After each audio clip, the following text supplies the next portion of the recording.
The question hung between them like smoke from a dying campfire. Benjamin's weathered hands trembled, not from the desert cold, but from the weight of wanting something he couldn't name.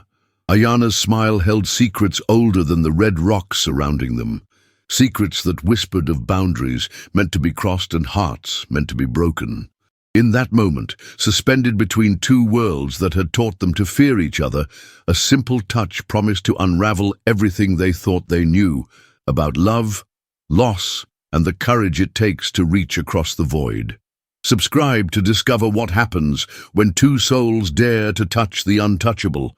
Benjamin Cole had been riding for 3 days when he realized he was lost.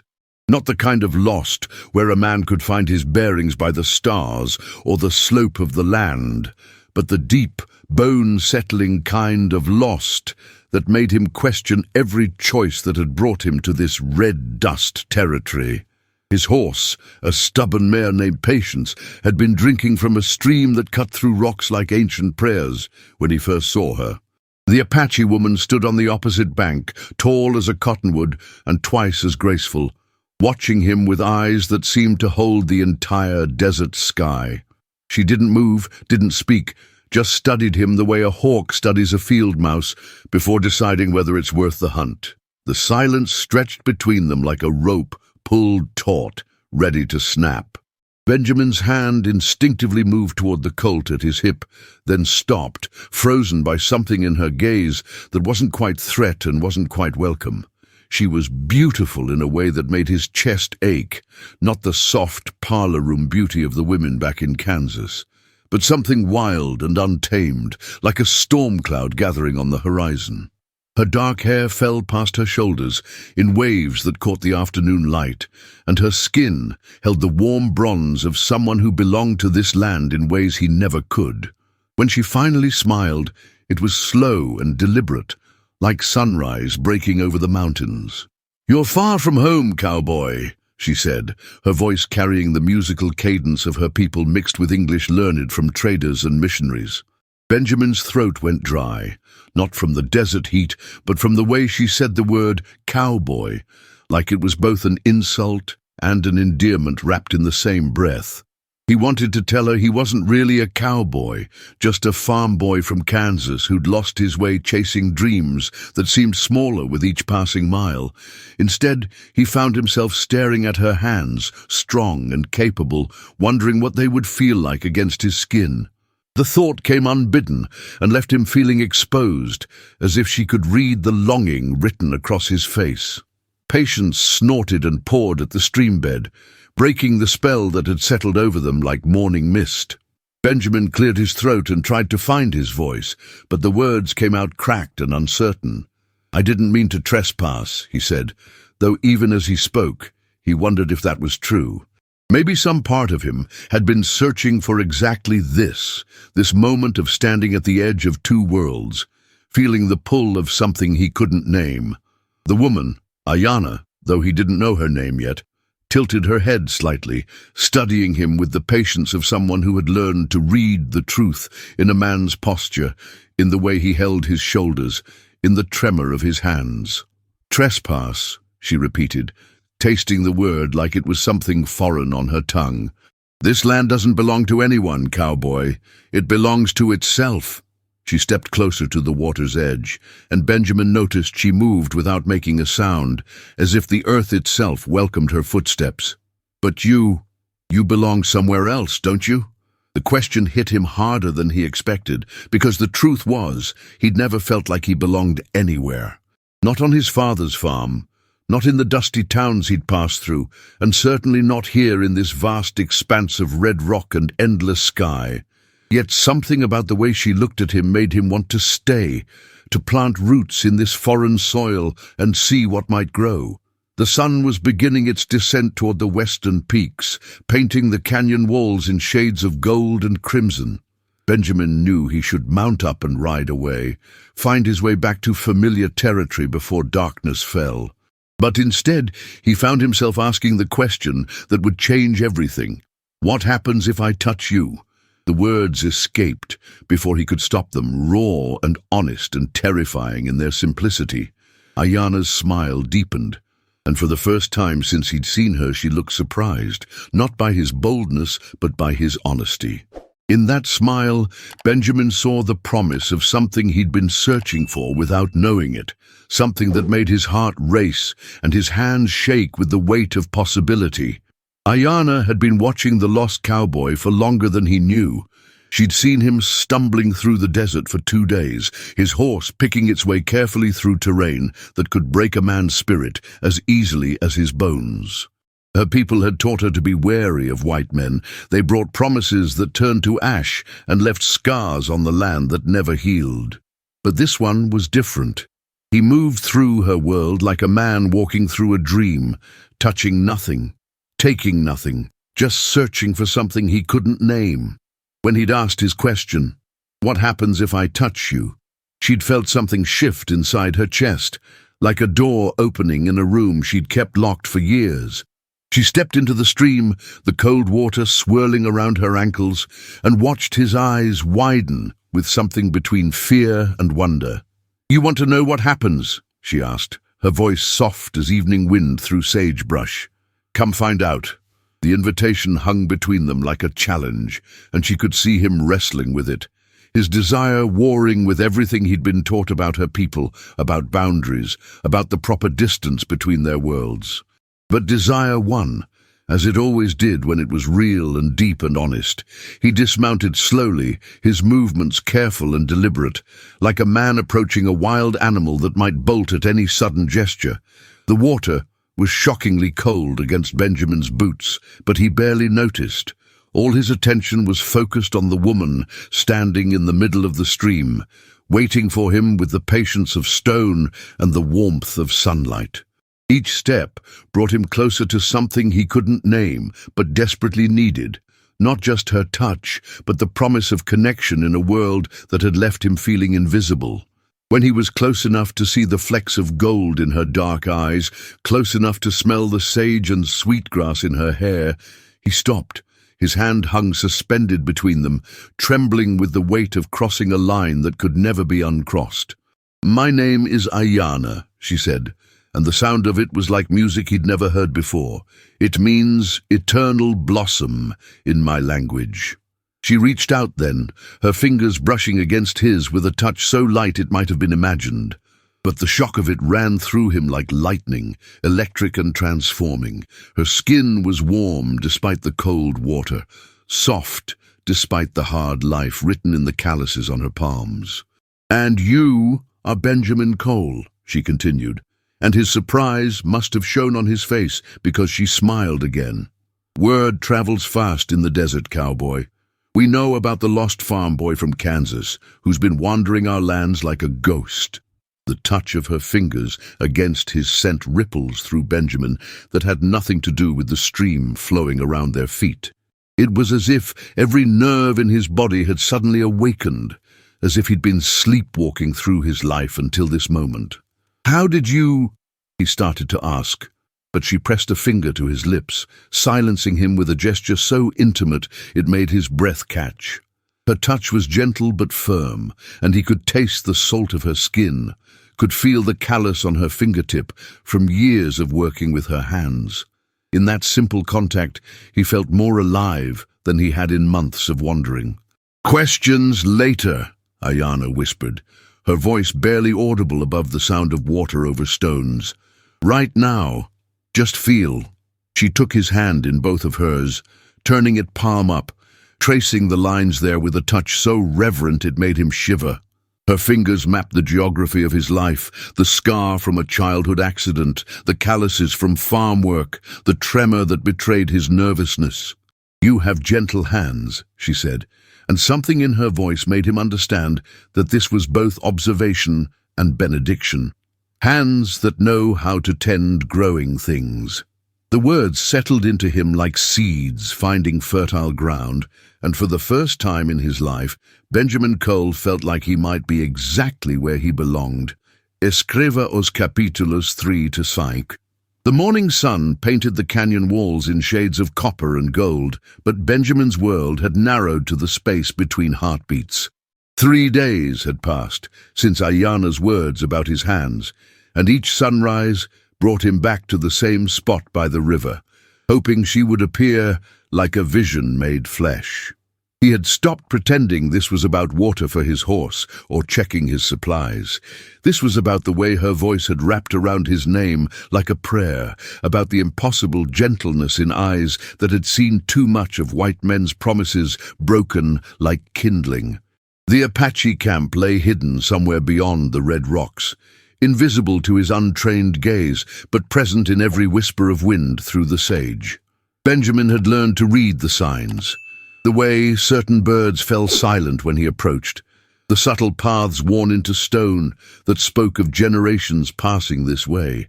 He was learning their language without words, the grammar of respect written in how carefully he placed his feet, how quietly he breathed.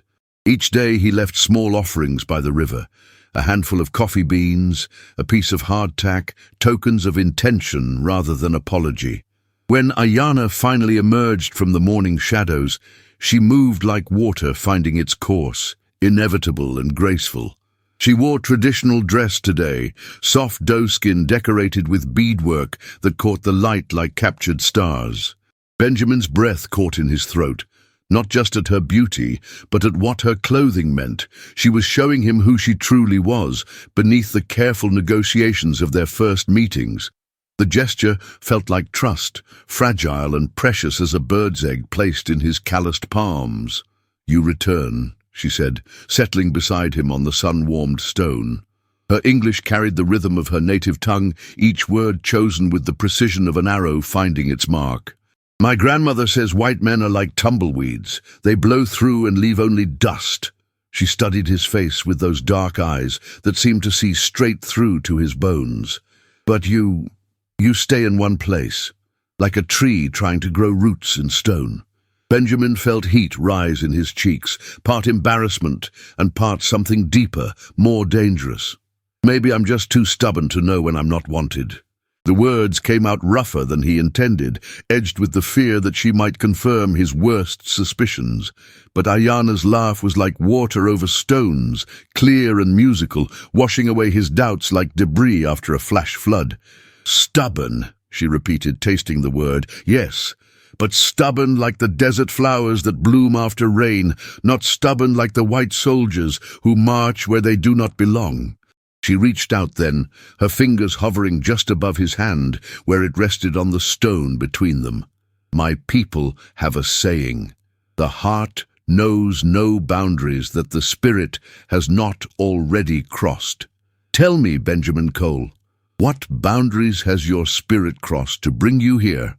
The question hung between them like smoke from a sacred fire, demanding truth in a way that made Benjamin's chest tight with the weight of unspoken things. He looked down at his hands, these instruments of labor and longing that had somehow earned her notice, and tried to find words for the restlessness that had driven him west. How could he explain the suffocating certainty of his father's farm? The way each furrow plowed felt like a grave dug for dreams he couldn't even name. How could he tell her about the nights he'd lain awake, listening to the wind, and knowing it was calling him towards something his small world couldn't contain? "I was drowning," he said finally, the words scraping his throat raw. "Not in water, but in sameness. Every day the same as the one before. Every year stretching out like a road with no horizon." He risked a glance at her face, found her listening with the intensity of someone who understood the language of exile. "My father wanted me to marry the preacher's daughter, take over the farm, raise sons to plow the same fields until the end of time. Good, sensible things, safe things." Ayana nodded slowly, her gaze distant as if seeing beyond the canyon walls to some private landscape of memory. "Safety," she murmured, and the word carried the weight of bitter experience. "My people know much about the white man's idea of safety. Safe reservations, safe boundaries, safe ways to live that are not living at all." Her voice hardened like metal in a forge. "They would make us safe by making us disappear, piece by piece, until nothing remains but shadows of who we were." The pain in her voice cut through Benjamin like a blade, sharp and clean and necessary. He thought of the stories he'd heard in saloons and around campfires, tales of Indian raids and savage violence that painted her people as something less than human. But sitting here beside her, watching the way sunlight caught in her hair like captured fire, he understood that those stories were lies told by men who needed monsters to justify their own monstrous acts. The real savagery lay in the systematic destruction of a way of life, the slow strangulation of a culture that had thrived in this harsh land for countless generations. "I'm sorry," he said, and meant it with every fiber of his being. "For what my people have done, for what they're still doing." The words felt inadequate, like trying to dam a river with pebbles, but they were all he had. "I know it doesn't change anything, but I needed you to know that not all of us, that some of us see the wrong in it." She turned to face him fully then, her dark eyes searching his face with an intensity that made him feel transparent as glass. "You speak of your people and my people as if we are different species, destined to be enemies." Her hand moved closer to his, close enough that he could feel the warmth radiating from her skin. "But what if we are simply people? What if the boundaries exist only in the minds of those who profit from keeping us apart?" The possibility she offered was both terrifying and exhilarating, a door opening onto a landscape he'd never dared imagine. Benjamin felt something shift inside his chest, like a key turning in a lock he hadn't known existed. "Then what happens?" he whispered, his voice barely audible above the murmur of the river. "If I touch you?" Ayana's smile was like sunrise breaking over the desert, slow and inevitable, and transforming everything it touched. "Then you discover," she said, her voice soft as prayer, "that skin is skin, and warmth is warmth, and the heart beats the same rhythm in every chest, no matter what stories we tell ourselves about difference." Her fingers finally closed the distance between them, settling over his hand, with a touch so gentle it might have been imagined, yet so real it sent lightning through every nerve in his body. The contact was electric, not with passion but with recognition. The shock of discovering that the impossible was not only possible, but inevitable. Benjamin felt the calluses on her palm, earned through a lifetime of work he could barely imagine, and marveled at how perfectly her fingers fit between his own. This was not the soft, pale hand of the preacher's daughter, with its careful manicure and delicate bones. This was the hand of a woman who had skinned deer and woven baskets, who had ground corn and gathered medicine plants, who had lived fully in a world that demanded strength from its daughters. "Your skin," he breathed, wonder making his voice thick. "It's warm." The observation was foolish, obvious, but it carried the weight of revelation. All his life he'd been told that her people were different, other, somehow less human than his own. But here was proof written in flesh and blood that the differences were surface deep, that beneath the skin they were made of the same hopes and fears, the same capacity for tenderness and pain. Ayana laughed, the sound rich with understanding and something that might have been relief. "Did you expect ice? Stone?" Her thumb traced across his knuckles, a gesture so intimate it made his breath catch. "We bleed red, Benjamin Cole. We feel joy and sorrow. We love and grieve and dream of better tomorrows, just as you do." Her voice grew serious, weighted with the gravity of what was happening between them. "The only difference is that we have learned to love this land as it is, while your people seek to remake it in the image of the places they left behind." The truth of her words settled into him like seeds finding soil, taking root in places he hadn't known were empty. Benjamin understood now that his restlessness, his need to escape the suffocating certainty of his father's world, had been leading him here all along. Not just to this canyon, this river, this moment, but to this fundamental shift in understanding. He was not just touching her hand. He was crossing a bridge built of flesh and trust, leaving behind everything he thought he knew about the world, and stepping into something larger, more complex, more beautiful than the simple stories of his childhood. "I want to learn," he said, the words coming from some deep place he'd never accessed before. "About your people, your ways, about how to love this land instead of fighting it. His fingers tightened around hers, anchoring himself to this moment, this choice. About how to be worthy of this. He gestured with his free hand to encompass not just their joined hands, but everything. The canyon, the river, the vast sky overhead, the impossible bridge they were building between two worlds. Ayana's eyes grew bright with something that might have been tears, though her smile never wavered. "Learning requires time," she said softly, "and time requires trust. Are you prepared to earn both?" The question was a challenge and an invitation, a door opening onto a future he could barely imagine, but knew he wanted with every fiber of his being. In the distance, an eagle cried out as it rode the thermals above the canyon, and Benjamin took it as a sign that some